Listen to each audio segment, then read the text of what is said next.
Welcome, dear listener, to tonight's Christmas mystery. I'm so glad you're here on this cozy winter evening, settling into your comfortable space as snow falls gently beyond your window.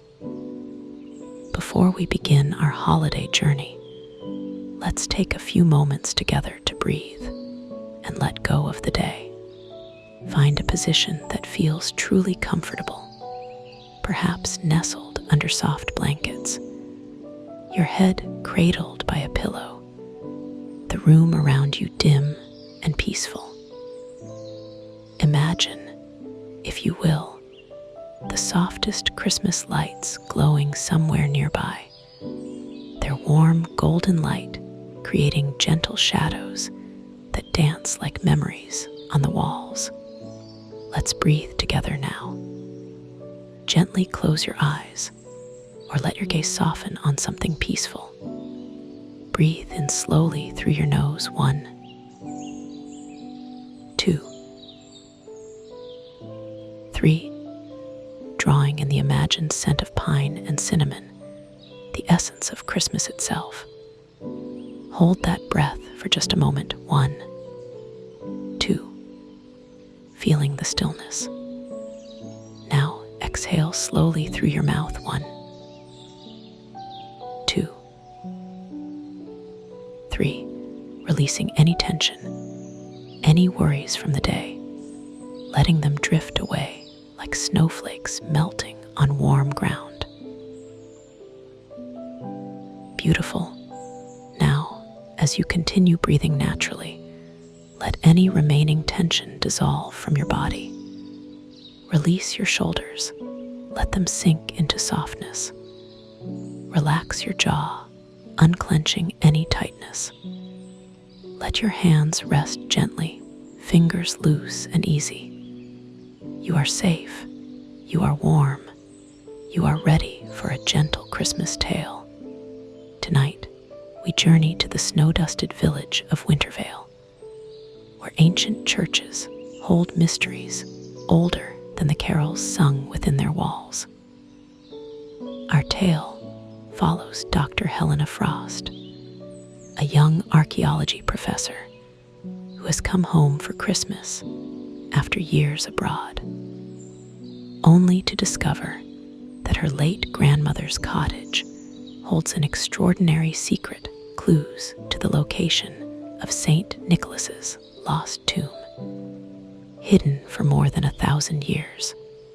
As church bells ring across the frozen village square and candlelight flickers in frost-painted windows, Helena will follow a trail of Christmas puzzles left by her grandmother. A trail that winds through medieval church records, antique ornament collections, and the warm memories of longtime villagers who knew her grandmother's gentle Christmas magic. There will be cozy libraries to explore, kind elderly neighbors with stories to share, and a heartwarming revelation about why Christmas traditions matter across the centuries. This is a mystery of connection between grandmother and granddaughter, between ancient saint and modern season, between the Nicholas of history and the Santa Claus of childhood wonder. It's a story of coming home for Christmas and finding that sometimes the greatest treasures aren't gold or relics, but the love and wisdom passed down through generations, wrapped in the magic of belief. So settle deeper into your comfortable nest, perhaps pulling your blanket a little closer. Imagine the peaceful hush of snow falling outside, the distant sound of carols drifting through cold, clear air, and the promise of a mystery that will warm your heart as it lulls you toward peaceful rest. Let us begin. Helena Frost had forgotten how completely silence could fill a winter night in Wintervale. Standing on the doorstep of her grandmother's cottage on Christmas Eve, December 23rd, she heard nothing but the whisper of snowflakes landing on evergreen boughs and the distant, crystalline chime of church bells marking 8 o'clock.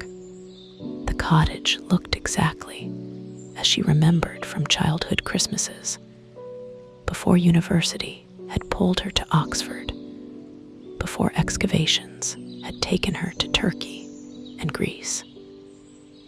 The same wreath of holly and ivy hung on the red door. The same warm light glowed behind lace curtains in the front windows.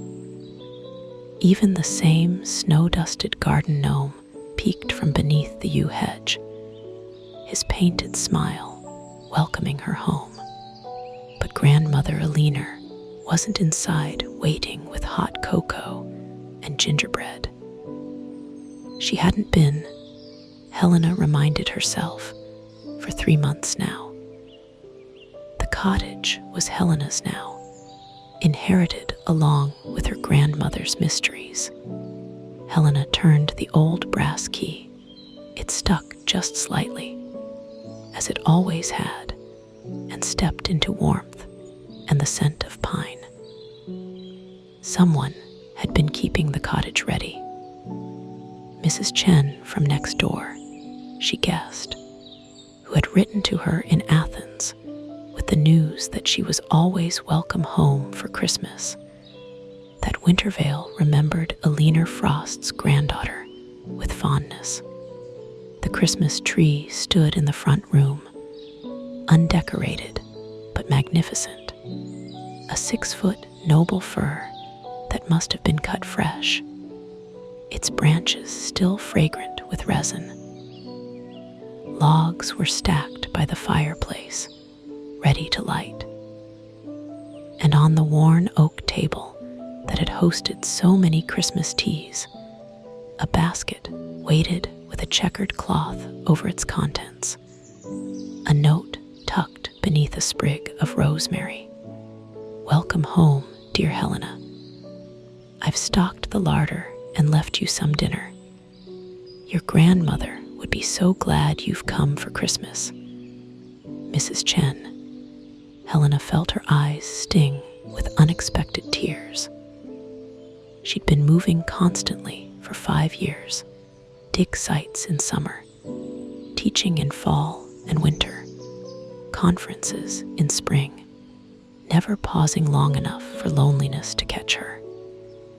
But standing in her grandmother's cottage, surrounded by the careful kindness of neighbors and the quiet presence of memory, she realized how tired she was, how ready to rest. She carried her single suitcase upstairs to her old bedroom, the same quilt on the bed, the same watercolor of St. Nicholas Church on the wall, and returned to the kitchen to explore Mrs. Chen's basket. Shepherd's pie that needed only warming, fresh bread wrapped in linen, a jar of homemade chutney, butter cookies shaped like stars. Simple, perfect kindness. As Helena lit the fire and set the pie in the oven, she noticed for the first time that the cottage wasn't quite as she'd left it. Books had been rearranged, clearly by her grandmother in her final months. The desk in the corner, usually tidy, held stacks of papers weighted down by a brass compass, and most strikingly, spread across the top of the bookshelf, dozens of vintage Christmas ornaments had been arranged in a careful line, glass bells, and painted wooden angels, Victorian crackers, and tin stars, each one beautiful and old. Helena moved closer. These weren't the ornaments she remembered decorating with as a child. These were antiques, the kind she'd seen in museums.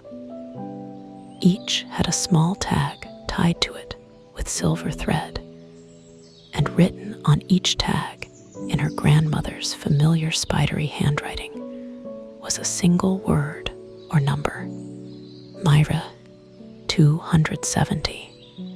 Bishop, children, gold, sailors, basilica, Bari, tomb. Helena's breath caught. She was an archaeologist specializing in early Christian history. She knew these words. They told the story of Saint Nicholas of Myra, the 4th century bishop whose legendary generosity and miracles had transformed over centuries into the Santa Claus of Christmas Eve magic. Nicholas, who had saved children, who had thrown gold through windows to provide dowries for poor girls, who had rescued sailors from storms.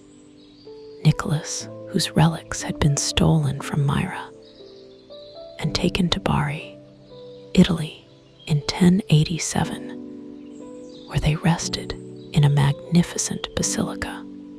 Or did they? Helena carefully lifted the ornament labeled tomb, a beautiful blown glass sphere with a hand-painted church inside, snow swirling in the glass around it. As she turned it, she noticed something odd. The bottom of the ornament had a tiny brass cap that looked as though it might twist. She twisted gently. The cap unscrewed, and from inside the hollow ornament, a tiny scroll of paper fell into her palm. Helena's hands trembled slightly as she unrolled it. Her grandmother's handwriting, even smaller and more careful than usual. My dearest Helena, if you're reading this, you've come home for Christmas, and I am so glad. I've left you a puzzle, my clever girl, because you were always the one who loved mysteries. What you learned in your studies is true. The tomb in Bari holds Saint Nicholas's relics, but it doesn't hold all of them.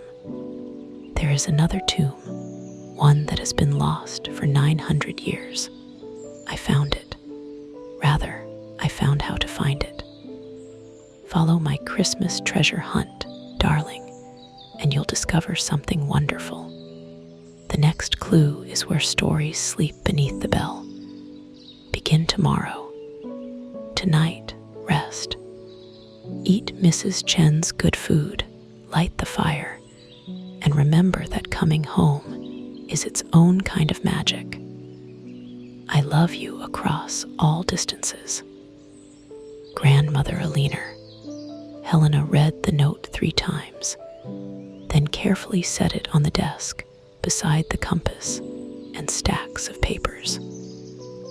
Her grandmother had found the lost tomb of Saint Nicholas, or rather, found the way to find it, and left Helena a treasure hunt. The timer chimed from the kitchen dinner ready.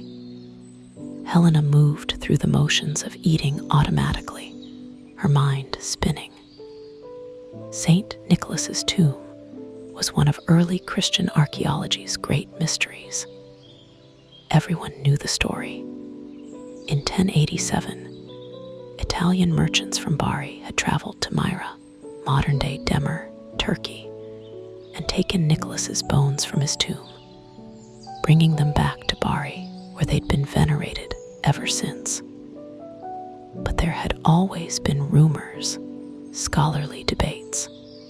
Had the Bari merchants taken the right bones? Had other relics been hidden? Had there been a second tomb? Helena's own dissertation had touched on the question. She'd argued that the medieval sources were too fragmentary to know for certain, that the Myra church had been destroyed and rebuilt too many times to yield reliable archaeology. She'd concluded, as most scholars did, that whatever had been there was likely gone forever. But her grandmother had been no amateur. Helena Frost had been a respected medievalist before her retirement, a translator of ancient Greek and Latin texts, a quiet scholar who'd spent decades with dusty manuscripts and church records. If she said she'd found something, Helena washed her dinner dishes, watching snow fall past the kitchen window, illuminated by the golden glow from inside. The church bells rang 9 o'clock. Tomorrow, she would begin the treasure hunt. But tonight, as her grandmother had instructed, she would rest. She spent an hour decorating the Christmas tree with ordinary ornaments from the hall closet, not the antique clue ornaments, which she left carefully in their line on the bookshelf. She hung familiar glass balls in red and gold, draped silver tinsel, and topped the tree with a star that had crowned every Christmas tree of her childhood. The cottage filled with that special warm feeling that comes from lights reflected in evergreen branches and windows painted with frost. When Helena finally climbed the stairs to her childhood bedroom, she felt something she hadn't experienced in years: anticipation. Not the nervous anticipation of examinations or publication deadlines, but the clean, wondering anticipation of Christmas morning, of mysteries waiting to be unwrapped, of magic lingering just beyond sight. She fell asleep to the sound of snow brushing against the window, and dreamed of ornaments that held worlds inside them, of churches with bells that rang across centuries, of a kind-faced bishop walking through snow with gifts tucked in his robes. Helena woke to the particular quality of light that means fresh snow, everything softened, brightened, muffled. She dressed warmly in wool trousers and a thick sweater, made strong tea and toast with Mrs. Chen's butter, and reviewed her grandmother's note in the daylight. The next clue is where stories sleep beneath the bell. Where would stories sleep? A library, clearly. And beneath the bell, beneath a church bell. Wintervale's public library had been built in the shadow of St. Nicholas Church, the village's medieval church, whose tower dominated the town square. Helena had spent countless childhood hours in that library, while her grandmother worked on translations in the research room upstairs. The research room, that must be it. She bundled into her wool coat, wrapped a scarf twice around her neck, and set out into the Christmas card perfection of Wintervale on December 24th. The village was dressed for the season. Every shop window glowed with lights. Every door bore a wreath. Every lamppost was wrapped in red ribbon. The snow had stopped, leaving the world pristine and sparkling under a pale blue sky. St. Nicholas Church rose ahead, its Norman tower built of honey-colored stone, its clock face showing 10:30. The bells in that tower had been ringing the hours over Wintervale for 800 years. Helena paused to look up at it, feeling the weight of time, the continuity of centuries of Christmases celebrated in this exact spot. The library adjoined the church on the south side, a Victorian addition built respectfully in the same honey stone. Its tall windows were fogged with warmth, and through them, Helena could see the golden glow of lamps and Christmas garlands. A brass plaque by the door read Wintervale Parish Library, founded 1872. The interior embraced her with book smell and warmth. A Christmas tree stood by the circulation desk, decorated with ornaments made by schoolchildren, paper snowflakes, and painted stars. The librarian, a woman perhaps 10 years older than Helena, with silver-threaded dark hair and kind eyes, looked up with a welcoming smile. "Good morning. You must be Helena Frost. Mrs. Chen mentioned you'd arrived. I'm Parvati Sharma. I've been head librarian here for 15 years now. I knew your grandmother well. I'm so very sorry for your loss." "Thank you," Helena said, warmed by the genuine sympathy. I'm looking for the research room. Is it still upstairs?" "It is, and you're welcome to use it. Your grandmother practically lived in there some months." Parvati's expression grew thoughtful. "Actually, she left something for you. She asked me to hold it until you came. I've kept it in my desk." She reached into a drawer and withdrew a small package wrapped in brown paper and tied with green ribbon. Helena's name was written on it in her grandmother's hand. "She brought this in September," Parvati said softly. She said, "When my granddaughter comes home, please give her this. Tell her I hope she has a very Merry Christmas." Helena's throat tightened. "Thank you for keeping it safe. Of course. The research room is open. Go on up. There's a kettle and tea things if you'd like. I'll be here if you need anything." Helena climbed the narrow wooden stairs to the second floor, her heart beating faster with each step. The research room was exactly as she remembered. A single large room under the eaves, with dormer windows looking out at the church tower. Walls lined with bookcases holding local history collections, and a long oak table in the center scattered with reading lamps. At the far end of the table sat a small brass handbell, the kind used to call people to dinner in Victorian homes. And beneath it, held down by its weight, a cream-colored envelope. Helena smiled despite herself, where stories sleep beneath the bell. Literal and poetic at once, so like her grandmother. She sat down, carefully lifted the bell. It gave a gentle chime and opened the envelope. Inside was a sheet of paper covered in her grandmother's writing and a small brass key. "My clever Helena, welcome to the library where I spent so many happy hours, and where you used to color at this very table while I worked. Do you remember?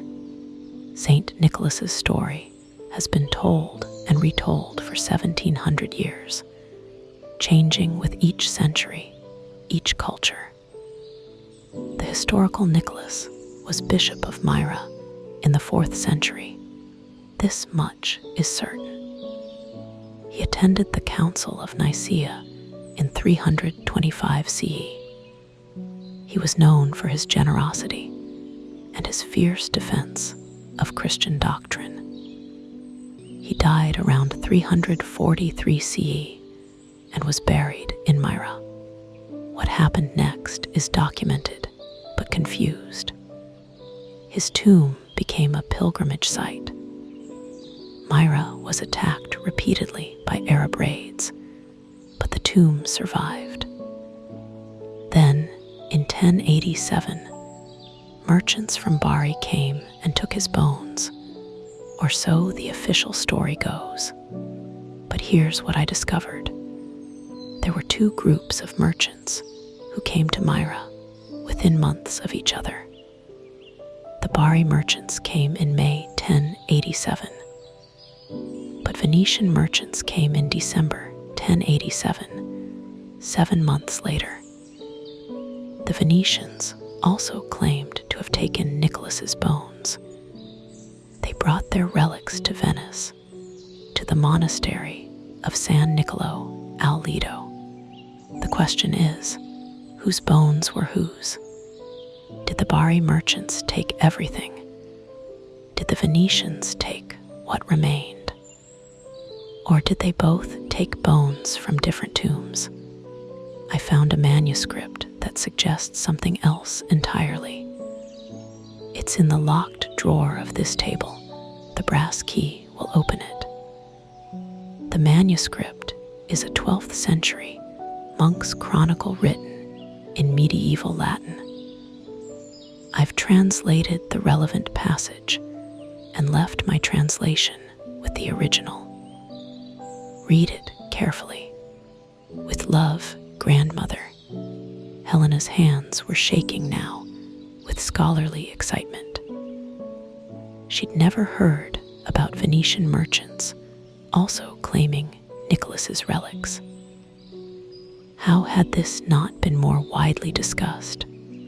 The brass key fit a small drawer set into the tables. Edge Helena had always assumed it was decorative. Inside lay a protective archival folder, and within that, a photocopied manuscript page with yellowed paper showing careful medieval script, and clipped to it, her grandmother's typed translation. Helena read the translation first. In the year of our Lord, 1102, Brother Theodoric of the monastery of San Niccolò al Lido in Venice did confess to me in his final illness a secret he had carried for 15 years. He had been among the company of Venetian merchants who sailed to Myra in the winter of 1087, following the Bari expedition by 7 months. When they arrived at the church of St. Nicholas, they found the tomb disturbed, but not empty. The Bari merchants had taken the bones they found, but Brother Theodoric discovered, hidden beneath a false bottom in the tomb, a sealed chamber. Within it lay another set of remains and a small reliquary containing 3 golden orbs. He recognized these as the legendary Nicholas gold, the 3 bags of gold the saint had thrown through a window to save 3 poor maidens. Brother Theodoric's companions took the bones to Venice in triumph, believing them to be Nicholas's true relics that the Bari men had missed. But the 3 golden orbs Brother Theodoric took for himself, overcome by greed. He hid them, intending to sell them, but his conscience tormented him. In his final confession, he revealed to me that he had hidden the orbs in the one place he thought they would be safe, until he could return them in the hands of Saint Nicholas himself. I understood his riddle. The golden orbs rest in the church of Saint Nicholas in Myra, hidden where the saint's image receives them in his hands. Brother Theodoric died that night, and I have kept this secret, uncertain what to do with such knowledge. I set it down now, so it shall not be entirely lost. God grant that someone wiser than I may one day discover the truth. Helena read the passage 3 times, her archaeologist's mind racing. This was extraordinary.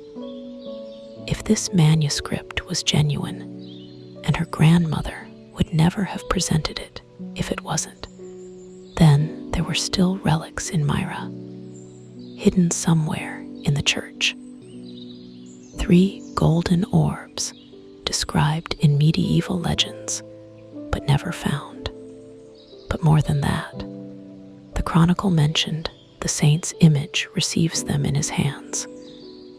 An image of Saint Nicholas holding something, a statue, a painting, an icon.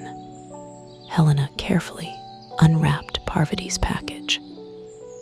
Inside was a small leather journal, the kind her grandmother had always used for research notes. Helena opened it and found pages of her grandmother's neat handwriting, chronicling months of research. The entries were dated from May through September of the previous year. Her grandmother had been racing.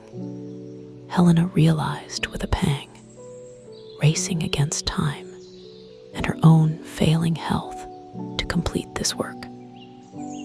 The journal detailed Aliner's investigation, tracking down the manuscript in an Italian monastery's archive, translating it, researching Brother Theodoric, exploring what was known about the Church of Saint Nicholas in Myra. One entry, dated July 15th, made Helena's breath catch. I found it, the reference I needed.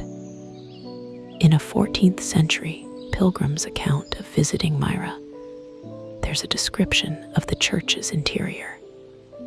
He mentions a stone icon of the Holy Nicholas above the northern entrance, his hands outstretched to receive offerings from the faithful, with a hollow space behind for pilgrims' donations. A hollow space behind a stone icon. This must be where Theodoric hid the golden orbs. If the icon survived the church's many destructions and renovations, and stone survives far better than wood, then the orbs might still be there. The final entry, dated September 20th, was brief. I'm too ill to travel to Turkey myself. My time is shorter than I'd hoped. But Helena, my brilliant Helena, she'll understand. She'll follow this trail. She'll find what I couldn't. The map is in the last place I'd keep something precious. Home, where Christmas belongs.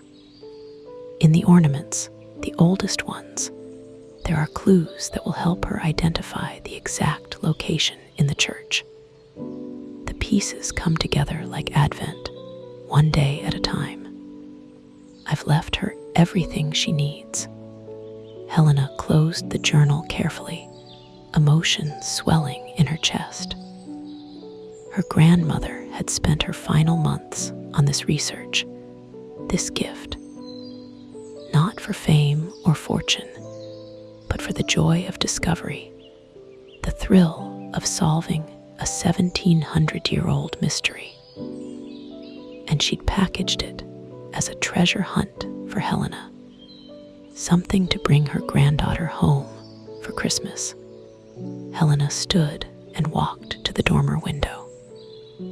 The church tower rose just beyond, its bells beginning to chime noon, 12 clear notes ringing out across the snowy rooftops. Somewhere in a church in Turkey, in the modern town of Demir that had once been ancient Myra, there might still be hidden relics of Saint Nicholas. 3 golden orbs, the saint's actual tomb, or what remained of it, and her grandmother had left her the clues to find it, hidden in antique Christmas ornaments. Helena felt a smile spreading across her face, despite the tears in her eyes. This was the most perfect Christmas gift her grandmother could have given her. A mystery that that combined her professional expertise with her childhood love of Christmas magic. A quest that honored both history and legend. A treasure hunt that would take her from this cozy library to one of early Christianity's most important sites. She gathered the manuscript copies and journal carefully, tucked them into her bag, and descended the stairs. Parvati looked up from helping a mother and two excited children find Christmas picture books. Did you find what you were looking for? The beginning of it, Helena said. Parvati, do you know where my grandmother got those antique ornaments? The ones she was collecting. Parvati's face lit up. Oh yes, she bought most of them from Thomas Elderwood at the Christmas Emporium on High Street. He specializes in Victorian Christmas items. Lovely man, been in business for 40 years. Is he open today, Christmas Eve? Until 3 o'clock, then he closes for the holiday. But his shop is wonderful, worth a visit. Thank you, Helena paused. And thank you for being kind to my grandmother, for giving her a place to work. She gave back far more than she took, Parvati said warmly. She helped us catalog our medieval manuscript collection and translated several Latin documents for our local history archive. We were lucky to have her, and we're glad to have you home, even if it's just for Christmas. Helena stepped back out into the cold, bright afternoon. The village square was busy now, with last-minute Christmas shoppers, children throwing snowballs, a man selling roasted chestnuts from a cart that sent fragrant steam into the air. Carol singers stood by the church steps, their voices rising in, "O come, all ye faithful."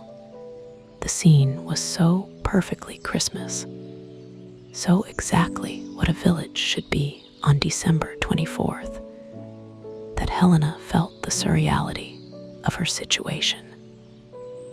Standing in a Norman church's shadow, holding the key to a Byzantine mystery, surrounded by 21st century Christmas magic, the Christmas Emporium was 3 doors down from the church, its windows dressed with vintage ornaments and antique toys, a mechanical Father Christmas nodding in the display.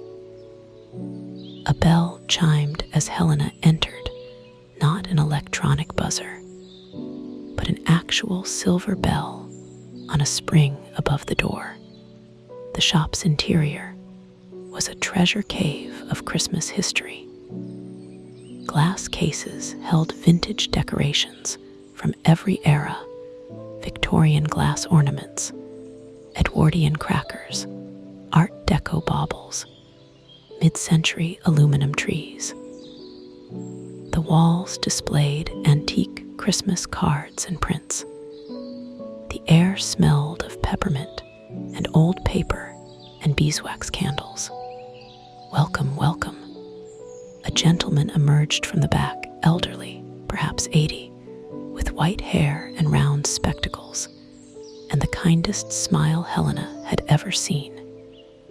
He wore a burgundy cardigan and a tie printed with tiny Christmas trees.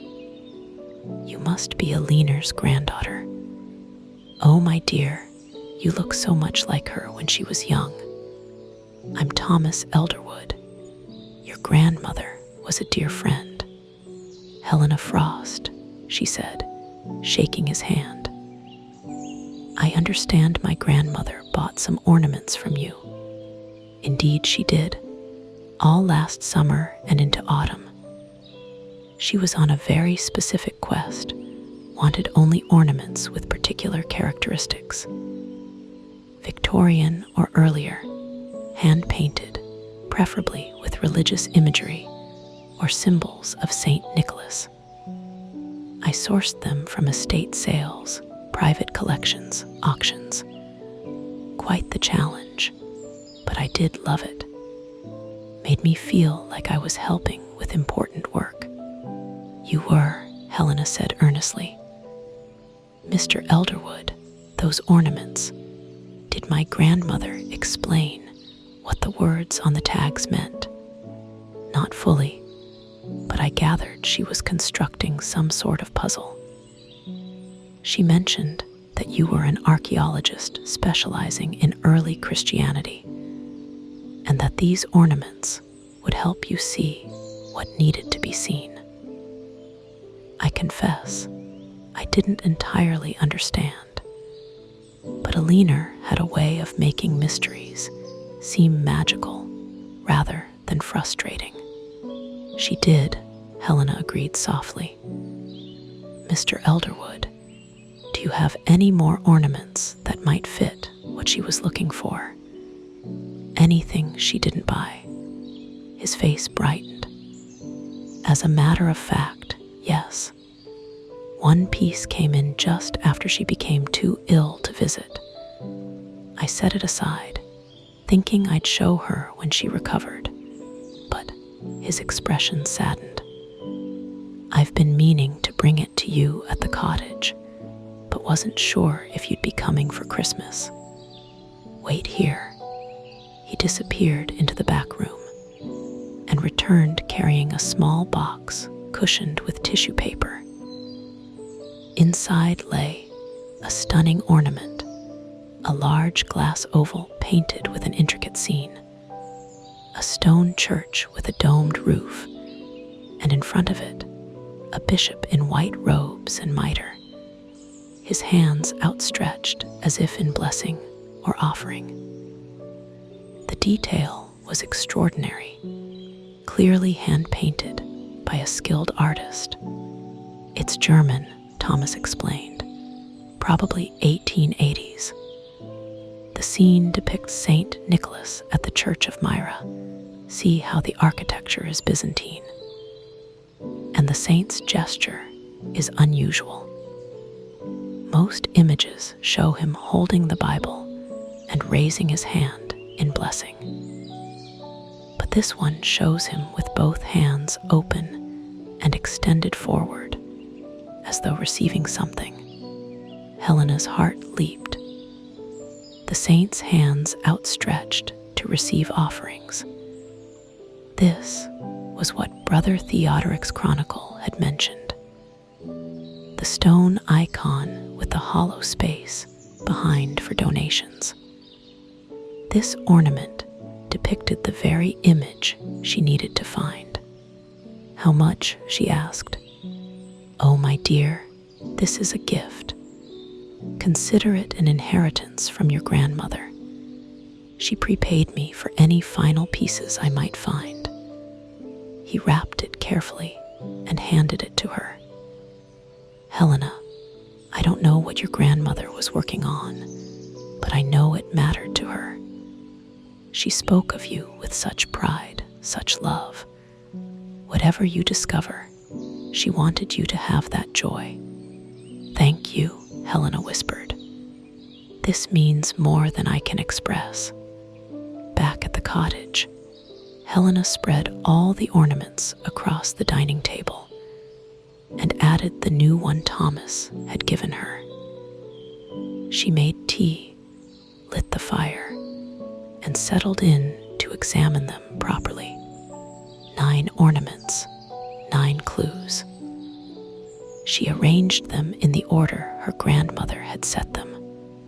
Myra, a painted wooden angel. 270, a glass star. Bishop, a silver bell. Children, a Victorian cracker. Gold, a golden glass ball. Sailors, a tin ship. Basilica, a miniature church ornament. Bari, a glass ball with Italian scenes. Tomb, the snow globe church, which had held the first letter, and now the 10th. The German glass oval showing Saint Nicholas with outstretched hands at his church. Helena photographed each one carefully, then began unscrewing the bases of those that looked hollow. 3 more contained tiny scrolls from the 270 star. Nicholas was born around 270 CE in Patara, died around 343 CE in Myra. He was buried in his church, which became a pilgrimage site. The church underwent many reconstructions. The current ruins date from the 8th, 11th centuries, but some stonework is earlier. Look for the oldest stones. From the children cracker, the legends say Nicholas saved 3 children who'd been murdered and pickled by an innkeeper. More likely, he saved 3 young men from execution, but the story made him patron saint of children. His images often show 3 children in a barrel at his feet, or 3 golden orbs, representing the 3 bags of gold. The orbs are the key. From the sailor's ship, Nicholas saved sailors from drowning during a storm. His church in Myra wasn't far from the port. Sailors prayed to him for safe passage.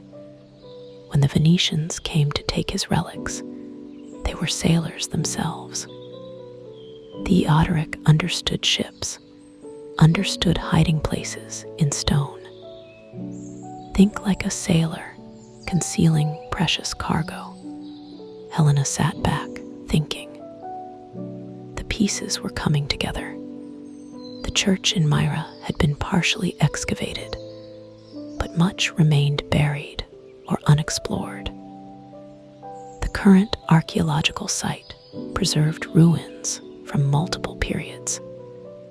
If Brother Theodoric had hidden the golden orbs in 1087 behind a stone icon of Saint Nicholas, and if that icon was part of the church's earlier stonework rather than later additions, she pulled out her laptop and spent 2 hours researching the church of Saint Nicholas in Demir, Turkey. The site was a tourist attraction now, partially restored. The church had a complex history. Built in the 6th century, destroyed by Arab raids in the 7th, rebuilt in the 8th, enlarged in the 11th, partially destroyed by earthquakes, converted to a mosque after the Ottoman conquest, abandoned, excavated by Russians in the 19th century, further excavated by archaeologists in the 20th and 21st centuries. Floor plans showed the church's layout. A typical basilica with a nave, 2 side aisles, an apse, and a narthex.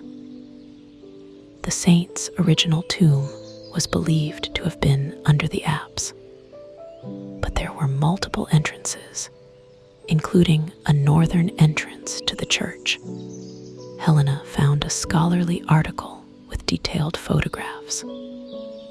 There, in a photo of the northern wall, a stone relief, partially preserved. The image was worn but identifiable. Saint Nicholas in bishop's vestments, his hands extended forward in an unusual gesture. The relief was dated to the 8th century, making it one of the church's older surviving elements.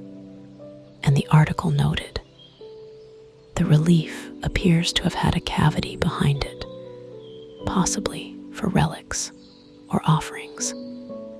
Though this has never been thoroughly investigated due to the fragile state of the stonework. Helena's pulse raced. That was it. The place where the golden orbs might still be hidden. She checked the clock, nearly 6 in the evening. Outside, darkness had fallen, and the church bells rang the hour. The village would be preparing for Christmas Eve services. Helena should probably eat something, rest, prepare for tomorrow's celebrations. But she couldn't rest. She pulled out her phone and scrolled through her contacts to find Professor Yilmaz at Akdeniz University in Turkey. A colleague she'd worked with on a Byzantine archaeology project 3 years ago. Helena, his warm voice answered after 2 rings. "Merry Christmas. How wonderful to hear from you." "Merry Christmas, Mehmet. I hope I'm not disturbing your holiday." "Not at all. I'm Muslim. So this is just a pleasant December evening for me." "What can I do for you?" Helena took a breath. "I have a rather unusual question. Is there any ongoing work at the Church of St. Nicholas in Demir right now? Any chance of accessing the site between Christmas and New Year?" "Actually, yes. My graduate student Alif is doing documentation work there this week.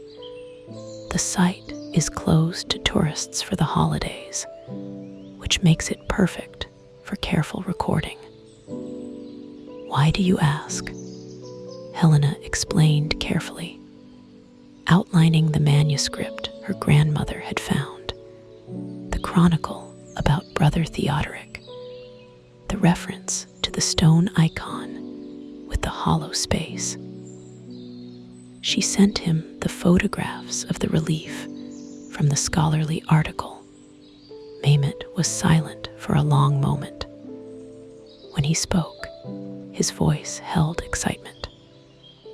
"Helena, if this is genuine, if there's even a possibility those relics are still there, this would be an extraordinary discovery. Not just for Christian archaeology, but for understanding the whole history of how Nicholas's cult developed. I know. That's why I'm calling. Would Alif let me join her? I can be in Turkey by the 26th. I just need access to examine that relief to see if there's actually a sealed cavity behind it. Let me call her. She's staying in Demir. Call you back in 10 minutes. Helena paced the cottage while she waited, too keyed up to sit. Her grandmother had known, had understood that this discovery would matter, would light a fire in Helena's heart, would remind her why she'd become an archaeologist in the first place, not for fame or publications, but for the pure joy of connecting present to past, for the thrill of solving mysteries that had waited centuries for answers. Her phone rang. Mehmet's voice was gleeful. Alif says yes, absolutely yes. She's as excited as I am. She says if you can get to Demir by the 27th, she'll have the equipment ready. But Helena, you understand we must do this properly. If we find anything, it stays in Turkey. It goes through proper channels. The Turkish authorities must be involved from the beginning. Of course, Helena said, this isn't about taking anything. It's about understanding what's there, about solving the mystery, about finishing what my grandmother started. Then Merry Christmas, Dr. Frost. You've just given us all an extraordinary gift. I'll email you Alif's contact information. And Helena, your grandmother must have been a remarkable woman. She was, Helena whispered. She really was. After they hung up, Helena stood at the window watching snow begin to fall again, soft and silent in the darkness. The village lights glowed warm against the winter night. From the church came the sound of bells, not the hourly chime, but the joyful cascade that announced the Christmas Eve service would begin soon. She should go, Helena thought. She should put on her coat and walk through the snow to St. Nicholas Church, should sit in the same pews where her grandmother had sat, should sing the same carols, should be part of the community that had loved Helena Frost. But first, she needed to understand the last piece of the puzzle. Her grandmother's note had said, "The map is in the last place I'd keep something precious. Home, where Christmas belongs." Helena had found the historical research, the manuscript translation, the journal. But a map. Where would her grandmother hide a map? Helena looked around the cottage with fresh eyes. Where was the last place her grandmother would keep something precious? Where did Christmas belong? Her gaze fell on the Christmas tree she'd decorated the night before, and suddenly she understood. Not under the tree where gifts would go. In the tree, hidden among the branches where only someone decorating would find it. Helena knelt by the tree and began searching carefully through the branches, moving from bottom to top. And there, near the top, tucked deep into the fragrant needles, she found a small envelope tied with gold thread to a branch. She'd missed it entirely when decorating because it was pushed so far back, almost touching the trunk. Inside was a hand-drawn map, not of Turkey, but of the Church of St. Nicholas in Myra.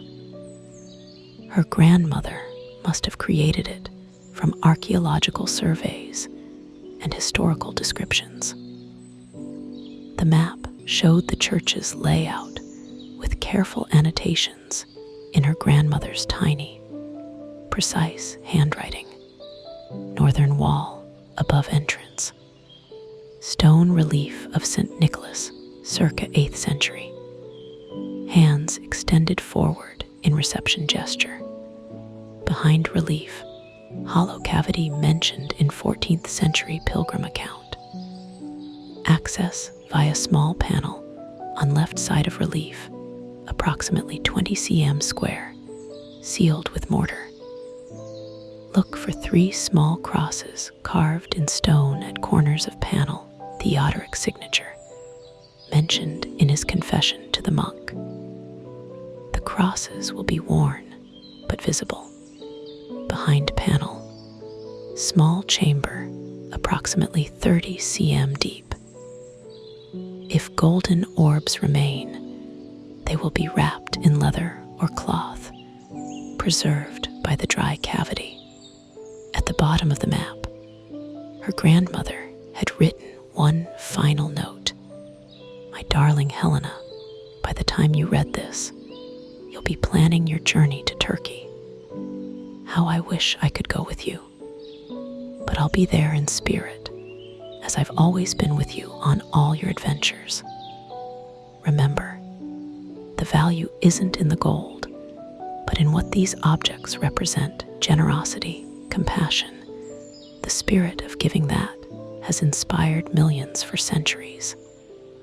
If you find them, you'll have solved one of Christianity's great mysteries. But more importantly, you'll have connected past to present, legend to history. You'll have shown that the man behind the myth was real, and that his example still matters. This is my last gift to you, my clever girl, the gift of wonder, the gift of discovery, the gift of knowing that magic and history can coexist, that Santa Claus and Saint Nicholas are both true in their own ways. Merry Christmas, my darling. Go find our saint. I love you always. Grandmother Eleanor. Helena sat back on her heels, tears streaming down her face. She understood now. This wasn't just about archaeological discovery. It was her grandmother's way of bringing her home, of reminding her why she'd fallen in love with history in the first place, of reconnecting her to wonder and belief and the magic of Christmas. The church bells rang again. The service would start in 15 minutes. Helena carefully folded the map, tucked it into her grandmother's journal, and put everything safely in her bag. Then she put on her coat and walked out into the softly falling snow. St. Nicholas Church was luminous in the darkness, its windows glowing gold, its tower rising against the star-scattered sky. Snow fell through the beams of light from the open doors, and the sound of the organ playing, "O Come, O Come," Emmanuel, drifted out into the night. Helena joined the flow of villagers, entering the church families with sleepy children, elderly couples arm in arm, teenagers in groups trying to look casual about their attendance, lone individuals seeking solace or community or both. Everyone was welcomed by a smiling church warden handing out service sheets and candles for the final hymn. Inside, the church was dressed for Christmas in the ancient, simple style. Evergreen boughs along the windowsills, candles on every surface, a nativity scene in the side chapel, and a magnificent Christmas tree beside the altar, decorated with white lights and golden angels. The air smelled of pine and beeswax, and stone warmed by bodies and breath. Helena found a seat in a pew near the back and looked around at the medieval building that shared a name with the church she'd be visiting in Turkey. This St. Nicholas Church had been built in 1180, only 93 years after the Bari merchants had taken Nicholas's relics. The villagers of Wintervale had built their church and dedicated it to the generous saint, never knowing that in a church far away, parts of that saint's story were still hidden, waiting to be discovered. Mrs. Chen appeared beside her, smiling with delighted surprise. "Helena, I'm so glad you came. Your grandmother never missed Christmas Eve service. She always sat right about here." She patted the pew, said she liked being able to see the whole church and everyone in it, said it made her feel connected to all of Wintervale's Christmases, past and present. "Thank you for everything you've done," Helena said. "The tree, the food, keeping the cottage ready. You've been so kind." "Your grandmother was a treasure," Mrs. Chen said simply. "We all miss her, but we're glad you're here. It feels right, you being in her place for Christmas." The service began, and Helena let herself sink into the familiar rhythms of Christmas Eve worship. The carols she'd known since childhood, the Bible readings about journeys and births and angels and wonder, the vicar's gentle sermon about generosity and light in darkness, about how the historical Saint Nicholas had embodied Christ's teaching to care for the vulnerable, and how that example had grown into the beloved tradition of Christmas giving. We don't know exactly where Saint Nicholas is buried, the vicar said. His relics are scattered, some in Bari, some possibly in Venice, perhaps fragments in other places. But in a way, that's fitting, because Nicholas's real legacy isn't in his bones. It's in every act of anonymous kindness, every gift given without expecting recognition, every moment when we care for those who need help. He's not in one tomb, he's everywhere generosity lives. Helena felt tears prick her eyes again. Her grandmother would have loved that sentiment. And she realized that even if she went to Turkey and found nothing behind that stone relief, even if the golden orbs had been discovered or destroyed centuries ago, the quest itself was the gift. The journey, the connection, the reminder that some mysteries matter not because of what they hide, but because of what they reveal about human nature, our capacity for kindness, our hunger for meaning, our need to believe in goodness. The service concluded with silent night, everyone holding lit candles, the church filled with warm, flickering light, and voices united in the simple, beautiful hymn. Helena sang with everyone else, feeling embraced by community and continuity, by the presence of her grandmother's memory and the anticipation of her journey ahead.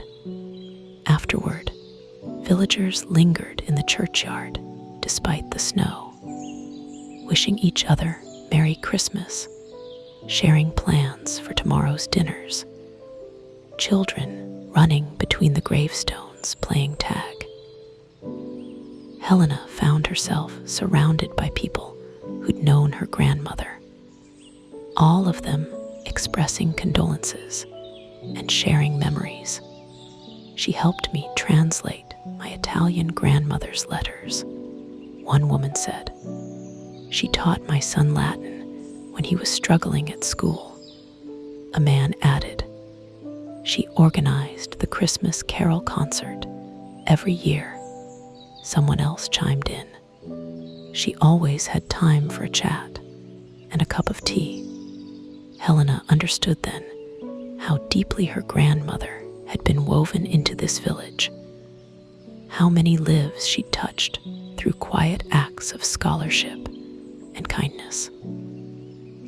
Helena Frost had been her own kind of Saint Nicholas, generous with her knowledge, her time, her warmth. Thomas Elderwood appeared at her elbow. Walk you home, my dear. It's getting slippery. They walked together through the snow-hushed streets, past the warm windows of cottages where families were preparing for Christmas morning, past the village green where someone had built a snowman, complete with scarf and coal-button smile. Your grandmother spoke of you often, Thomas said. She worried that you were working too hard, traveling too much, not giving yourself time to rest. She said you were brilliant, but burning too bright. She hoped this mystery would bring you home, would give you a reason to pause. She was right, Helena admitted. I didn't realize how exhausted I was until I got here. How hungry for home. Will you stay after your trip to Turkey? Helena considered. I don't know. My life is scattered all over positions at different universities, dig sites, conferences. I'm not sure where home is anymore. Home is where your people are, Thomas said simply. Where you're known and loved. Your grandmother understood that. Wintervale would be glad to have you back if you ever wanted to return. They reached the cottage. Warm light glowed from the windows, Helena had left lamps on and the Christmas tree lit. It looked welcoming, cozy, perfect. "Merry Christmas, Helena," Thomas said. "I hope your journey brings you everything you're seeking." "Merry Christmas, Thomas. Thank you." Inside, Helena made herself hot cocoa with Mrs. Chen's chocolate and sat by the fire with her grandmother's journal, reading through all the entries again by the light of the Christmas tree. She felt peaceful, settled, ready. Tomorrow would be Christmas Day. She'd have a quiet morning here, perhaps a walk through the village, maybe Christmas dinner at the pub with other village solitaries. Then, on the 26th, she'd fly to Turkey. Before bed, she carefully packed the journal, the map, and photographs of all the ornaments into her laptop bag. Everything else could stay here in the cottage, waiting for her return.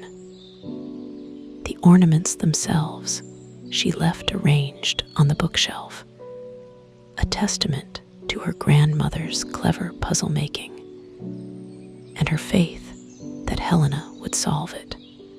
Helena slept deeply that night, dreaming of churches and snow, of generous bishops and merchant sailors, of mysteries solved and questions answered, of grandmothers and granddaughters connected across the boundary between life and memory. Christmas Day in Wintervale was exactly as a village Christmas should be, quiet and gentle and full of small pleasures. Helena woke late, made a leisurely breakfast, opened the single gift Mrs. Chen had left under the tree, a beautiful hand-knitted scarf in deep blue, and spent the morning reading by the fire. At noon, she walked to the village pub, the Three Bells, where a communal Christmas dinner was being served for anyone who wanted company.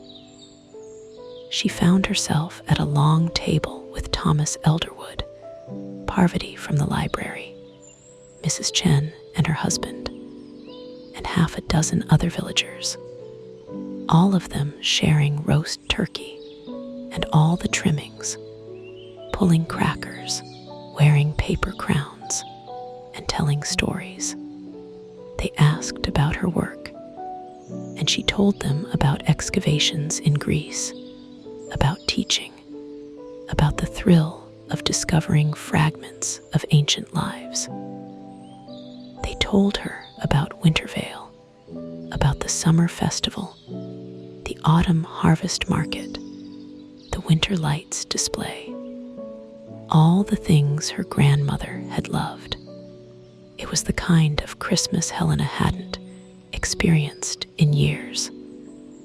Simple, warm, communal.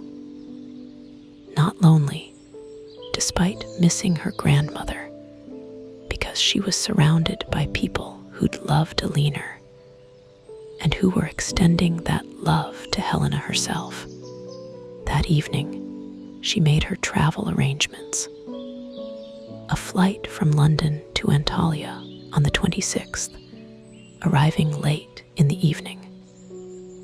Then a drive to Demer on the 27th. Elif had emailed her detailed instructions and had arranged for Helena to stay at the small hotel where she was lodging. Helena packed lightly work clothes, her camera equipment, notebooks, her grandmother's research. She carefully wrapped the journal and map in waterproof material and tucked them into her carry-on bag. On the morning of the 26th, Mrs. Chen drove her to the train station, refusing to let Helena take a taxi. "Your grandmother would have wanted me to see you off properly," she insisted. At the station, Mrs. Chen hugged her tightly. Come back safe, dear, and come back home when you can. Wintervale will be here. The journey was long, but gave Helena time to think, to plan, to feel the anticipation building. Train to London, tube to Heathrow, the long flight to Antalya. She watched the landscape change from snow-covered England to the Mediterranean coast, from winter to a milder season. Alif met her at the airport, a young woman with bright eyes and an infectious enthusiasm for archaeology. Dr. Frost, I'm so excited to meet you. Professor Yilmaz has told me so much about your work, and this project, I couldn't believe it when he explained. A hidden chamber in the Church of St. Nicholas. It's like something from a novel. They drove through the darkness to Demir, talking the whole way about Byzantine archaeology, about conservation techniques, about the best way to approach the investigation. Alif had already informed the Ministry of Culture and Tourism about the possibility of a find. If they discovered anything, officials would come immediately to oversee proper documentation and preservation. I've been documenting the northern wall for the past 3 days, Alif explained as they pulled into the hotel parking lot. I've photographed every centimeter of that relief, and Dr. Frost, I found them. The 3 crosses. They're worn almost smooth, but they're there, exactly where your grandmother's map said they would be. On a small section of stone that looks slightly different from the surrounding mortar. I think her theory is correct. I think there is a sealed panel there. Helena's heart raced. You haven't opened it. Of course not. I wanted you here. This is your grandmother's discovery. You should be the one. They agreed to start work early the next morning, at sunrise, when the light would be best, and before the winter cold settled into the stone too deeply. Helena barely slept that night, watching the stars from her hotel window, thinking of her grandmother, of Saint Nicholas, of Brother Theodoric, racked by guilt 900 years ago, hiding his stolen treasure in the only place he thought was sacred enough to hold it. December 27th dawned clear and cold. Helena and Alif arrived at the church of St. Nicholas as the sun was rising over the mountains to the east, painting the ancient stones gold and pink. The church was magnificent even in ruins. Parts of the walls stood to their full height, still showing fragments of frescoes. The floor plan was clearly visible, the nave, the aisles, the apse, and rising from the northern wall, the stone relief her grandmother had discovered in photographs. Saint Nicholas, his carved face worn smooth by centuries, but still recognizable. His hands extended forward in that unusual gesture of reception. There, Alif said softly, pointing. Do you see the 3 crosses? And here, the section of different mortar. Helena moved close, her heart pounding. She could see exactly what Alif meant. The relief was old, clearly 8th century, carved from a single piece of stone. But set into the wall beside it, at shoulder height, was a rectangular section, about 20 centimeters square, where the mortar looked subtly different, older, perhaps, or made with slightly different materials. And there, at 3 corners of that rectangle, carved so faintly they were almost invisible. Small crosses. Simple, four-armed crosses. Brother Theodoric's signature. "Let's set up properly," Helena said, forcing herself to be professional despite her excitement. Full documentation before we touch anything. They spent 2 hours photographing, measuring, taking notes. Alif's equipment was excellent. High-resolution cameras, portable lights, measuring tools. They documented every angle, every detail. Finally, Helena took out the fine tools she'd brought: dental picks, soft brushes, a small chisel. "I'm going to try to remove the mortar from the edges of this panel. If it's sealed as I think it is, it should come free without damaging anything." She worked slowly, carefully, aware that Alif was filming everything. The mortar was old, but not as hard as the surrounding stone. It crumbled under her careful chiseling. After 30 minutes, she'd cleared 3 edges. "One more edge," she murmured, "and then we'll see if it moves." The 4th edge cleared. She set down her tools and looked at Alif. "Ready, ready." Helena placed her fingers at the corners of the rectangular section and pulled gently. Nothing. She tried again, pulling a little harder. Still nothing. Then she remembered her grandmother's note. Access via small panel on left side of relief. She pushed instead of pulled.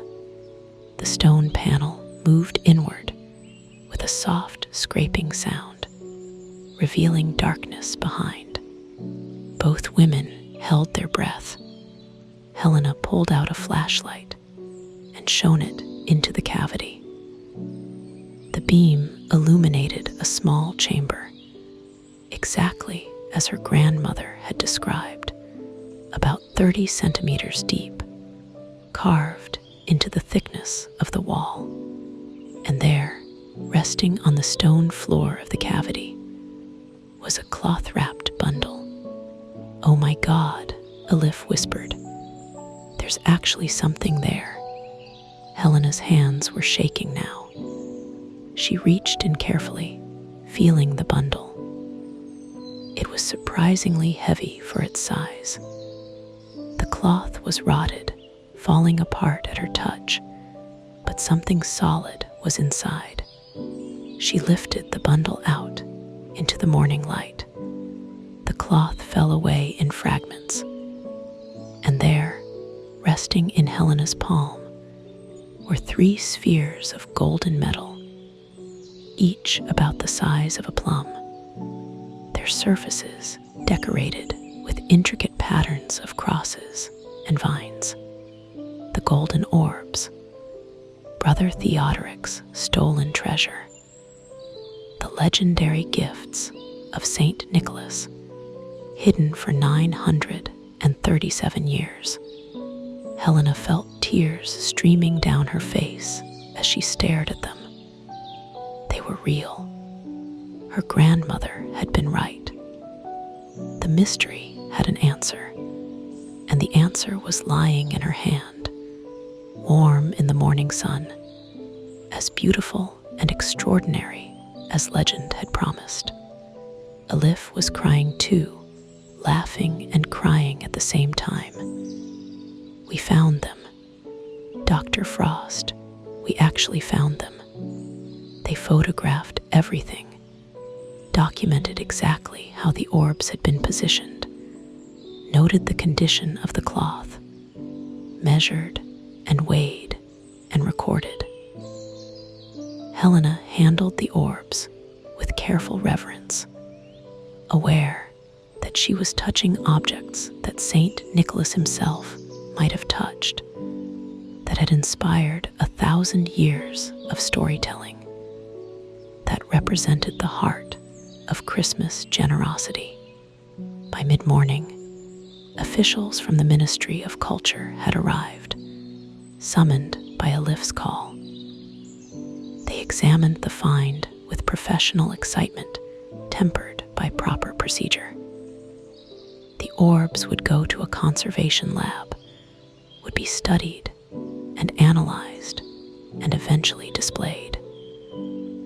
But everyone agreed this was one of the most significant early Christian archaeological discoveries in decades.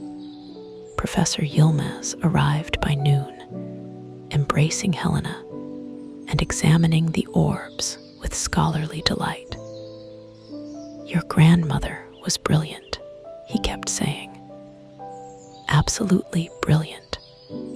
Do you know how long people have searched for these? Do you understand what this means?" Helena understood. It meant that the legends had a basis in truth. It meant that Nicholas of Myra had been real, had been generous, had left behind objects that inspired millions to imitate his kindness. It meant that history and myth were intertwined, that both were true in their own ways. But more than that, more than the academic significance or the historical importance, it meant that her grandmother's final gift had been perfect. Helena Frost had given Helena wonder, discovery, connection, and the reminder that sometimes the best treasures are the ones you share. Helena stayed in Demer for 3 more days, working with Alif and the conservation team to document everything properly, giving interviews to Turkish media, writing up preliminary notes for a formal report. The golden orbs were carefully transported to Ankara for analysis and conservation. Helena would co-author the publication with Alif, ensuring the young scholar got proper credit for her role in the discovery. But by New Year's Eve, Helena was ready to go home. Not to Athens, where she had a university position. Not to Oxford, where her office was. Home to Wintervale, to her grandmother's cottage, to the village where people knew her name and welcomed her. She arrived on New Year's Eve afternoon to find the cottage exactly as she'd left it, but with fresh groceries in the larder, Mrs. Chen's work, certainly, and a cheerful note on the table, "Welcome home. Come to ours for New Year's dinner if you'd like company. Your neighbors." That evening, Helena walked to St. Nicholas Church for the New Year's Eve service. The village was quiet, peaceful, the snow from Christmas still pristine on the rooftops. Inside the church, the same warm welcome, the same community, the same feeling of continuity and belonging. After the service, as the bells rang in the new year, Helena stood in the churchyard surrounded by villagers hugging and wishing each other well, and felt something settle in her heart. This was where she wanted to be. Not traveling constantly, not scattered across Europe, but here, rooted, home. Over the next weeks, Helena made decisions that felt both terrifying and right. She resigned from her position in Athens and accepted a part-time teaching arrangement at Oxford that would allow her to live in Wintervale most of the time. She could write, could take on consulting work, could be available for significant excavations, but didn't need to maintain a constant, frantic pace. She kept the cottage, made it truly hers, while honoring her grandmother's presence. The ornaments stayed on the bookshelf, a reminder of the Christmas mystery that had changed everything.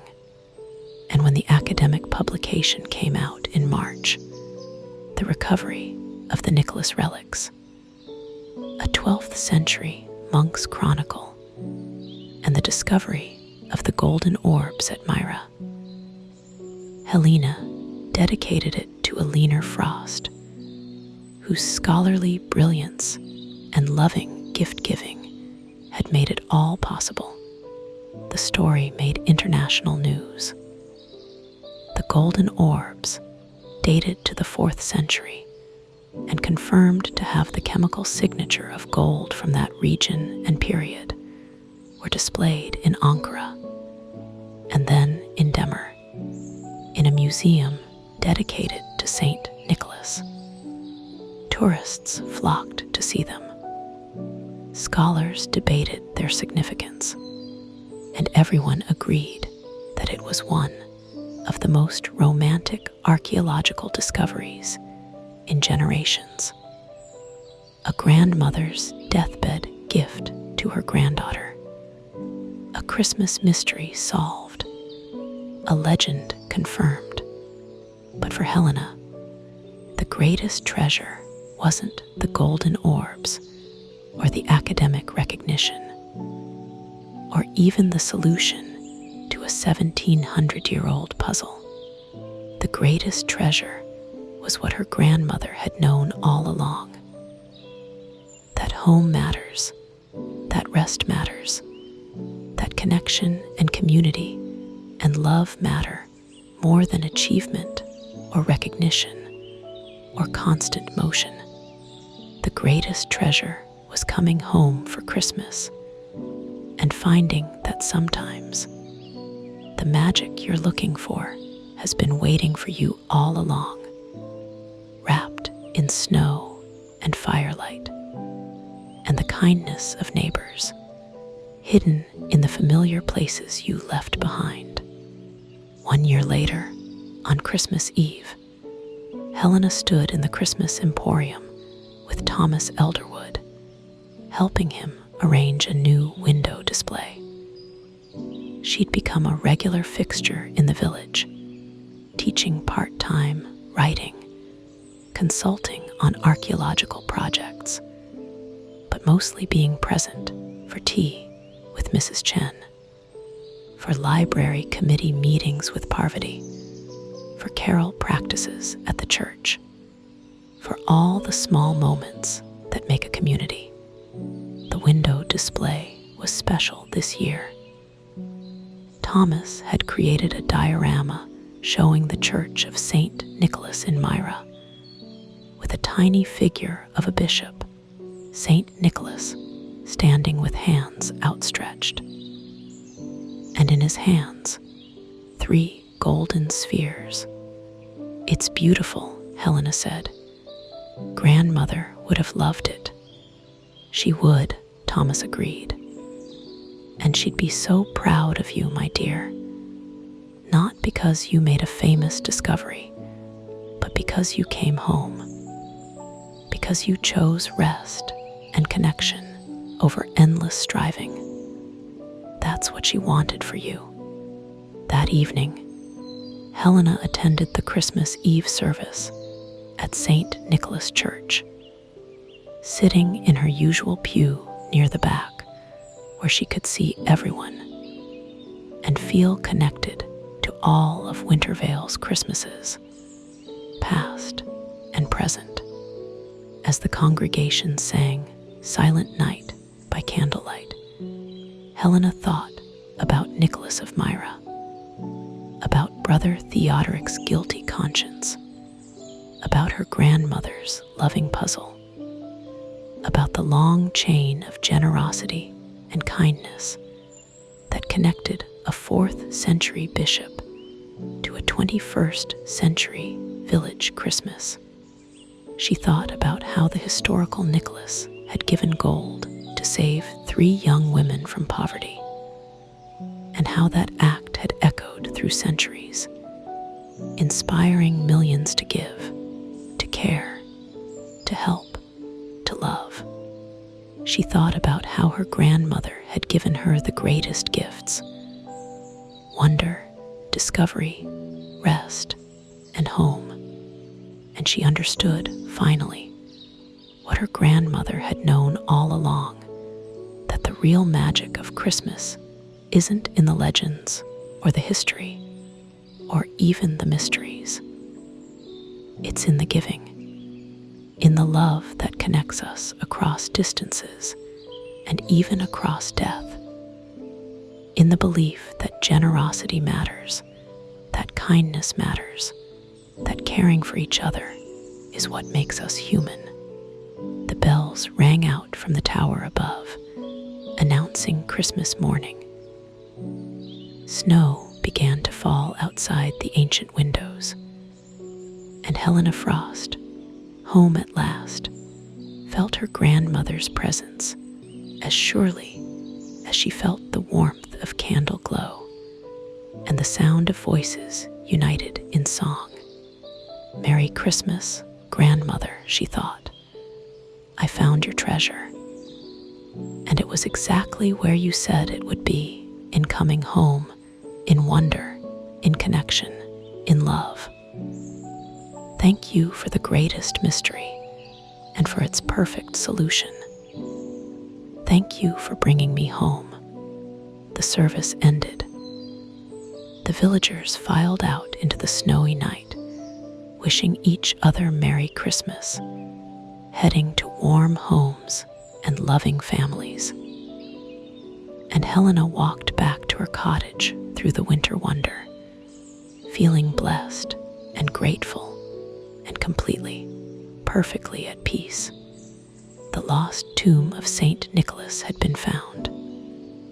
But more importantly, a lost granddaughter had found her way home, guided by a Christmas mystery wrapped in love and vintage ornaments, by a grandmother's wisdom and a saint's enduring example of generosity.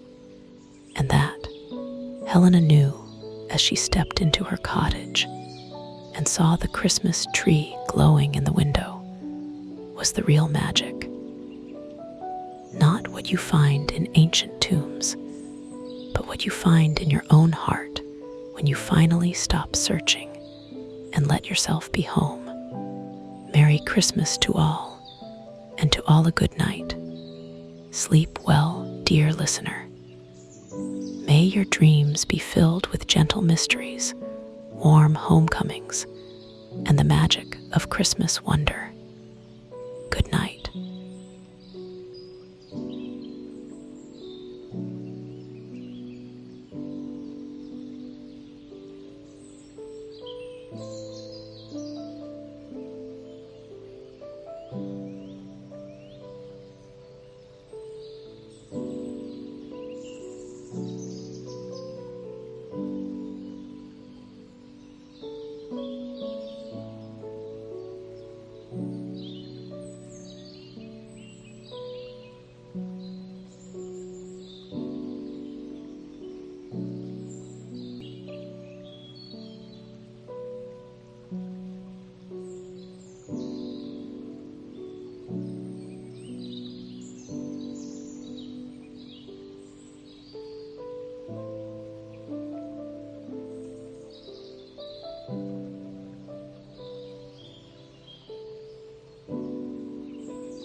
Mm-hmm.